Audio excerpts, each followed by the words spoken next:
one true romance that sweeps them off their feet, and that special guy who loves them more than anything. So what if you just so happened to be so lucky as to find two true loves and you had to choose? Would you choose the right guy? Bella Swan from the Twilight Saga is one such lucky individual. She had the choice of Edward Cullen and Jacob Black. Those were her two true loves. But sadly, she chose wrong. Jacob Black was clearly the better choice, and yet she foolishly chose Edward. And then she died. Today I would like to explain to you exactly why Jacob is the superior choice for Bella, and how he is just in general better marriage material. But first, let me explain the basic kind of love story of Twilight. Basically, it's a love triangle. The top of the triangle is Bella. She's a young girl who moves to Fort Washington after a crazy whirl of events, becomes involved with both Edward and Jacob, which she must eventually choose between. Then we have two guys who are enemies. First we have Edward, who's a local vampire who begins to become obsessed with Bella, breaks into her house, watches her sleep, and scares her during school, and they become romantically involved. Jacob is a werewolf who's an old friend of Bella's family, and he's just in general better. Now allow me to explain why Jacob is better for Bella than Edward. This is all wrong. Okay.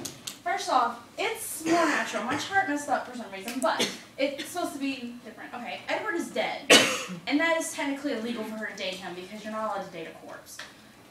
Jacob's alive, which normally people would date alive people. The age difference also makes it a little bit more natural for her to date Jacob than Edward, because Jacob's 100 years apart from her, and she's 2 years apart from Jacob, and why does someone who's 100 years apart even relate to someone who's 17? Not really sure. Next is, Edward is dangerous. Well, he's dangerous, and he even told her several times he could kill her on accident. Edward and his entire family want to eat Bella, and actually Bella is more tasty to him. He says her blood is something that he'd rather eat than other people's, which is weird. In this picture, which is probably the most famous scene on Twilight, is where the truck comes and he touches the truck and dents it and pushes it away from her. And this may seem like that's so romantic. He saved her life. He actually tells her in the book if the truck had hit her, he would have been like jumped on her body because it would have been bleeding and ate her, and then everyone would know he's a vampire. So it's really self-preservation. Now Jacob is safe. Jacob is caring and considerate and a good friend. He was there for her when Edward left her and she was all sad and depressed. And he has never ever let her down, but Edward does daily. And in this picture, he pulls her out of a lake, not so he can eat her, because he's a nice guy.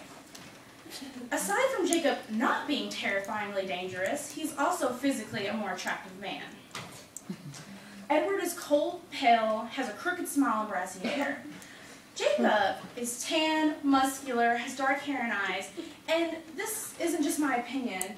A nationwide survey was taken by a website called newmoonsurvey.com, and actually proved that more women find Jacob more aesthetically pleasing to the eye than Edward. Another reason that Jacob is better is because Edward is controlling, which is demonstrated here from a scene from the book. He says, "Where do you think you're going?" he asked, outraged. He was gripping a fistful of my jacket, yanking me back.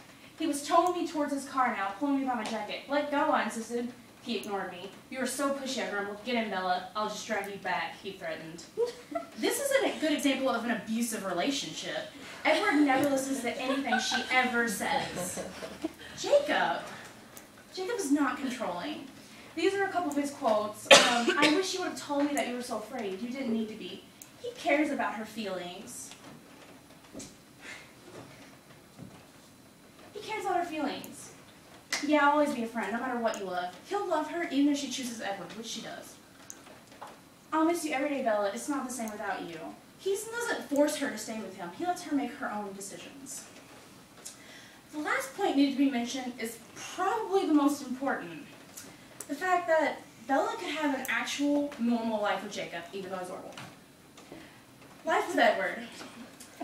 Bella has to be bitten by Edward, die, and become a vampire. And they can never stay in one place because they don't age normally. And people would find that really weird and find their vampires and probably kill them with stakes. So they always have to move.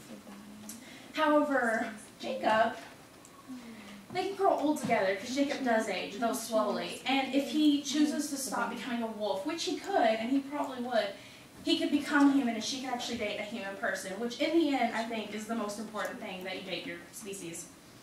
Finally, I want to leave you with this. It is true that Bella chose Edward, and even though this wrong can never be mended, hopefully now you understand why Jacob is better. So that if you are ever a moody teenage girl caught between an emo vampire and a half-naked wolf man, you won't make the wrong choice.